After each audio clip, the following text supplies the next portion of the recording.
రాకాలోకంకి స్వాగతం. ఈ కంటెంట్ మీకు నచ్చినట్టయితే లైక్ చేయండి, మీ బంధుమిత్రులకి షేర్ చేయండి. ఇప్పటివరకు సబ్స్క్రైబ్ చేసుకోకపోతే సబ్స్క్రైబ్ బటన్ని నొక్కండి, అదేవిధంగా బెల్ ఐకాన్ని కూడా తప్పనిసరిగా నొక్కండి.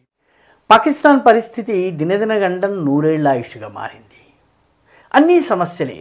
పాకిస్తాన్ ప్రతి సమస్యను ఎదుర్కొనేందుకు అపసొపాలు పడాల్సి వస్తోంది, అష్టకష్టాలు పడాల్సి వస్తుంది.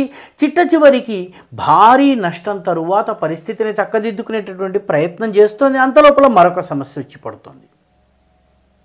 ఆపరేషన్ సింధూర్లో చావు దెబ్బ తిన్న తరువాత పాకిస్తాన్ పరిస్థితిలో ఆలోచనల్లో మార్పు వస్తుందని భావించినటువంటి వాళ్ళకి నిరాశ కలిగింది. ఎందుకంటే ఆఫ్ఘనిస్తాన్ తోటి అనవసరంగా గొడవలు పెట్టుకుంది. ఆఫ్ఘనిస్తాన్ పైన వైమానిక దాడులు చేయటము, ఆ దాడుల్లో సైనికుల్ని చంపింది తక్కువ, సాధారణ పౌరుల్ని, ఆడవాళ్ళని, మహిళల్ని,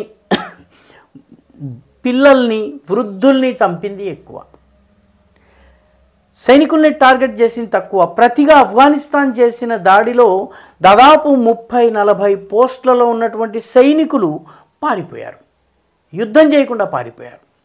పాకిస్తాన్ ఆర్మీకి చాలా చెడ్డ పేరు తీసుకొచ్చారు. పాకిస్తానీ ఆర్మీ పోరాటం చేయలేదన్నటువంటి విషయాన్ని ఆఫ్ఘన్లు రుజువు చేశారు. దాంతో పాకిస్తాన్ ఆఫ్ఘన్లను కంట్రోల్ చేయాలని చేసే ప్రతి ప్రయత్నము ఆఫ్ఘన్లకు చెలగాటం, పాకిస్తాన్కి ప్రాణ సంకటంగా మారుతున్నాయి. పాకిస్తాన్ చాలా ఇబ్బందులు పాలవుతోంది. ఉదాహరణకి పక్తికా ప్రాంతంలో, ఆఫ్ఘనిస్తాన్లో ఉన్నటువంటి పక్తికా రాష్ట్రం మీద దాడి చేసిన తర్వాత అందులో వృద్ధులు, పిల్లలు, ఆడవాళ్ళు చనిపోయారు. సైనికులు ఎవరూ చనిపోలేదు. దానికి జవాబుగా పాకిస్తాన్ యొక్క ఆర్మీ యొక్క కీలక నాయకుడైనటువంటి ఫసీయుద్దీన్ ఫిత్రత్ ఆఫ్ఘన్లతో పెట్టుకున్నటువంటి పాకిస్తాన్ అష్టకష్టాలు పడాల్సి వస్తుంది, ఆపసోపాలు పడాల్సి వస్తుంది, అన్ని రకాలుగా నష్టపోవాల్సి వస్తుందని హెచ్చరించారు. దానికి అనుగుణంగానే పరిణామాలు జరుగుతున్నాయి. చాలా నిర్ణాయకమైన, చాలా దిమ్మ తిరిగేటటువంటి జవాబిస్తామని చెప్పి ఫిత్రత్ ప్రకటించారు. ఆ ప్రకటన తరువాత నుంచి కొంత అమెరికా, అరబ్ కంట్రీస్, ముఖ్యంగా సౌదీ అరేబియా వంటివి రంగంలోకి దిగాయి. కొంత ఇరు దేశాలు, ఇస్లామిక్ దేశాలు, రెండు దేశాలు కూడా ఇస్లామిక్ దేశాలు, వాటి మధ్య సయోధ్య కుదిర్చే ప్రయత్నం చేశాయి. ఆ సయోధ్య కుదిర్చే ప్రయత్నాలు పెద్దగా ఫలితం చూపినట్టుగా కనపడటం లేదు. ఎందుకంటే మళ్ళీ దాడులు ప్రారంభమైనాయి. దీనివల్ల సరిహద్దు ప్రాంతాల్లోని ప్రజలు గ్రామాలను, ఊళ్ళను వదిలేసేసి, గ్రామాలను, ఇళ్లను వదిలేసి పారిపోవడం జరుగుతోంది. అదేవిధంగా సగటు సాధారణ పౌరులు చనిపోవడం జరుగుతుంది. రెండు వైపులా బాంబింగ్, అదేవిధంగా ఎయిర్ స్ట్రైక్స్ జరుగుతున్నాయి. ఆఫ్ఘనిస్తాన్ నుంచి బాంబింగ్ జరుగుతోంది, పాకిస్తాన్ నుంచి ఎయిర్ స్ట్రైక్స్ జరుగుతున్నాయి. వీటి వల్ల భారీ నష్టం జరుగుతోంది. పాకిస్తాన్ నుంచి ఆఫ్ఘనిస్తాన్కి వెళ్ళేటటువంటి సరకు రవాణా కావచ్చును, ఎగుమతులు కావచ్చును, ఈ మొత్తం ట్రేడ్ అండ్ ట్రాన్స్పోర్ట్ పూర్తిగా ఆగిపోయింది. వీటన్నిటి పరిణామ స్వరూపంగా పాకిస్తాన్లో ఉగ్రవాదం కూడా పెరుగుతోంది. పాకిస్తాన్ ఏ పాములనైతే భారత్ పైన దాడి చేసేందుకు తయారు చేసిందో ఆ పాములు ఇప్పుడు పాకిస్తాన్ వైపే పడగ తిప్పి విషాన్ని కక్కుతున్నాయి, భారీ నష్టాన్ని చేస్తున్నాయి. ఉదాహరణకి తెహ్రీక్ తాలిబాన్ పాకిస్తాన్ కావచ్చును, తెహ్రీక్ లబ్బైక్ పార్టీ కావచ్చు, ఈ రెండు కూడా పాకిస్తాన్లో భారీగా విధ్వంసం సృష్టించాయి. తెహ్రీక్ లబ్బైక్ పార్టీ పూర్తి ఇస్లామిక్ పార్టీ. దీన్ని ఇటీవలే నిషేధిస్తూ ప్రకటన జారీ చేశారు. నిషేధము తరువాత క్వెటా నుంచి మొదలుపెట్టి ఇస్లామాబాద్ వరకు పదుల సంఖ్యలో దాడులు జరుగుతున్నాయి. ఒక్క ఇస్లామాబాద్లోనే దాదాపు 20 బాంబు పేలుళ్లు జరిగాయి. చిన్న పెద్ద రకరకాల చోట్ల విస్ఫోటనాలు జరిగినాయి. దీనివల్ల భద్రతా దళాలకు కంటి మీద కునుకు లేనటువంటి పరిస్థితి. చైనా, అమెరికాలు ప్రయత్నం చేస్తున్నప్పటికీ కూడాను ఒక చిరస్థాయిగా శాంతియుత వాతావరణం నెలకొల్పగలిగేటటువంటి పరిస్థితి లేదు. ఇప్పుడు ఆసిమ్ మునీర్ కూడా తన రక్షణ గురించి, తన భద్రత గురించి ఆలోచించవలసిన పరిస్థితి వచ్చింది. పాకిస్తానీ ఆర్మీ చీఫ్లకు ఒక ప్రత్యేకత ఉంది. తమ కాలపరిమితి, తమ ఉద్యోగం పూర్తి కాగానే వాళ్ళు పాకిస్తాన్లో ఉండరు, పారిపోతూ ఉంటారు. పర్వేజ్ ముషర్రఫ్ పాకిస్తాన్ నుంచి పారిపోయారు. రహీల్ షరీఫ్ ఆర్మీ చీఫ్గా పనిచేశారు, పాకిస్తాన్లో లేరు. ఖమర్ జావేద్ బాజ్వా ఆర్మీ చీఫ్గా ఎక్స్టెన్షన్లు తీసుకుని ఉద్యోగం చేసినంత కాలం చేశారు, ప్రస్తుతం విదేశాల్లో ఉన్నారు. ఈ రకమైనటువంటి పరిస్థితి మునీర్కి కూడా వస్తుందా అన్నటువంటి సందేహాలు వస్తున్నాయి ప్రస్తుతం ఉన్నటువంటి పరిస్థితిలో.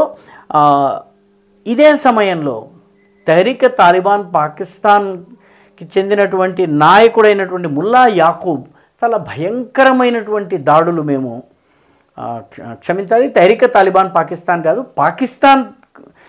ఆఫ్ఘనిస్తాన్ తాలిబాన్ పాలక వర్గానికి చెందినటువంటి ముల్లా యాకూబ్ భయంకరమైనటువంటి దాడులు చేస్తామని హెచ్చరిస్తున్నారు. మరోవైపు ఉన్న సమస్యలు చాలా అన్నట్టు జాన్ కిరికౌ అనేటటువంటి మాజీ సిఐఏ అధికారి, ఆయన ఒక 20 సంవత్సరాలు సిఐఏలో పనిచేశారు. అందులో ఎక్కువ కాలము ఆయన పాకిస్తాన్లో కౌంటర్ టెర్రరిజం ఎక్స్పర్ట్గా పనిచేశారు. పాకిస్తాన్ గురించి చాలా లోతైన అవగాహన ఉన్నటువంటి వ్యక్తి. ఈయన ఒక ఇంటర్వ్యూ ఇస్తూ అసలు పాకిస్తాన్ డబ్బుల కోసము తన పరమాణు వ్యవస్థ ఏదైతే ఉందో, ఆటమ్ బాంబ్ వ్యవస్థ, న్యూక్లియర్ అటాక్కి సంబంధించిన వ్యవస్థ మొత్తాన్ని 2002 ప్రాంతంలోనే అమెరికాకి ధారాదత్తం చేసింది. కిరాణా హిల్స్ కావచ్చును, సర్గోధా కావచ్చును, నూర్ఖాన్ ఎయిర్ బేస్ కావచ్చును, వీటన్నిటిపైన ఆధిపత్యాన్ని పాకిస్తాన్ 2002కే వదిలేసుకుంది అన్నటువంటి విషయాన్ని బయటపెట్టారంటే పాకిస్తాన్ ఆర్మీని ఇప్పటి వరకు పాకిస్తానీ ప్రజలు తమ రక్షకుడిగా చూస్తున్నారు. తమ రక్షకుడు అనుకున్నటువంటి పాకిస్తాన్ ఆర్మీ పరమాణు కార్యక్రమానికి సంబంధించినటువంటి కీలకమైనటువంటి స్థావరాలను అన్నిటినీ కూడాను అమెరికాకి వదిలేసి వాటిపైన అమెరికా ఆధిపత్యం ఉండేలా చేసుకుందన్నటువంటి విషయము కిరికౌ బయటపెట్టారు. జాన్ కిరికౌ ఇతని పేరు. దీంతో పాకిస్తాన్లో ఇప్పుడు సైన్యం పట్ల వ్యతిరేకత పెరుగుతోంది. అంటే ఇన్నాళ్ళు మన రక్షకులు మా దగ్గర ఆటం బాంబు ఉంది అనుకున్నటువంటి పాకిస్తాన్ సగటు ప్రజానీకానికి మన దగ్గర ఏమీ లేదు, అంతా అమెరికా చేతుల్లో ఉంది, మనం అమెరికా యొక్క గులాములుగా మాత్రమే వ్యవహరిస్తున్నామన్నది వాళ్ళకి అర్థమైంది. ప్రజలు వ్యతిరేకిస్తున్నారు. తెహ్రీక్ లబ్బాయిక్ అంతర్గతంగా దాడి చేస్తోంది, తెహ్రీక్ తాలిబాన్ పాకిస్తాన్ దాడి చేస్తోంది. దీనిని ఆఫ్ఘనిస్తాన్ కూడా చాలా స్పష్టంగా చెప్పింది, తెహ్రీక్ తాలిబాన్ పాకిస్తాన్కి మాకు సంబంధం లేదు, అది మీ దేశానికి చెందిన ఉగ్రవాద సంస్థ, మీరే కంట్రోల్ చేసుకోవాలి. ఆ పేరు చెప్పి మా మీద దాడి చేసే ప్రయత్నాలు చేసినట్లయితే పరిణామాలు తీవ్రంగా ఉంటాయి. మాతో పోరాడి గెలిచిన వాడు ఇప్పటి వరకు లేరు, మాతో మైత్రి చేసి ఇప్పటి వరకు చెడిన వారు లేరు అని చెప్పి ముల్లా యాకూబ్, అదేవిధంగా ఇందాక మనం చెప్పుకున్నటువంటి ఫసీయుద్దీన్ ఫిత్రత్లు అంటున్నారు. మొత్తం మీద పాకిస్తాన్ పరిస్థితి ఆఫ్ఘనిస్తాన్కి చెలగాటం, పాకిస్తాన్కి ప్రాణ సంకటంగా మారాయి. ఈ వీడియో మీకు నచ్చినట్టయితే లైక్ చేయండి, షేర్ చేయండి, ఈ ఛానల్కు సబ్స్క్రైబ్ చేయండి. మీ అభిప్రాయాన్ని కమెంట్ల రూపంలో తప్పనిసరిగా పంపించండి.